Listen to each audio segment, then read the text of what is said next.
მოვითხოთ მყარ გარანტიებს და ზუსტი თარიღის დასახელებას ჩვენი პრობლემის მოგვარების თაობაზე. ამ მოთხოვნით დევნილები დღეს სასტუმრო შერატონთან შეიკრიბნენ და იქ მყოფ მთავრობის წარმომადგენლებთან შეხვედრას მოითხოვდნენ. 21 წელი არის. იმდენი ხალხია დაღუპული, იმდენი ხალხია დახოცილი, მეტი არ შეიძლება და ბოლო ხალხი იმას მნათობს, ოღონდ ჩემი ჭერს ქვეშ მოვგვდეოდა.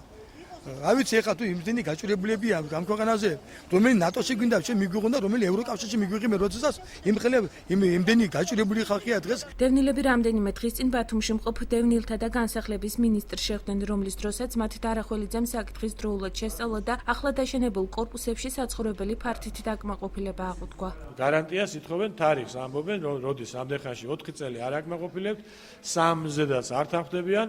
2-ში და 1-ში მე ვერ ვიძლევი პირობას, მაგრამ 1 წელიწადში, 2 წელიწადში ჩვენ გვექნება სხვა სურათი, მე ამის დიდი იმედი მაქვს, შესაბამისად მექნება სხვა, ასე ვთქვათ, საშუალება იმისა, რომ მათ გავცე პასუხი.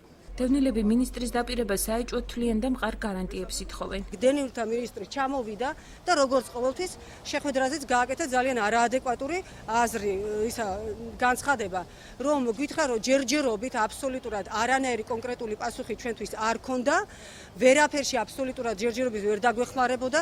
შემდეგ გამოვიდა ტელევიზიით და გააკეთა კიდევ ერთი არაადეკვატური აზრი, რომ აშენდებოდა სხვა რეგიონებში და არა ბათუმში აბსოლუტურად არაფერი და კაცმა უბრალოდ გითხრა, რომ აი დედას ფიცავარზე დამიჯერეთო. შერატონთან შეკრებილ დევნილებს მოგვიანებით ვიცე-პრემიერი კახი კალაძე შეხვდა და შესაბამის უწყებებთან შუამდგომლობას დაჰპირდა.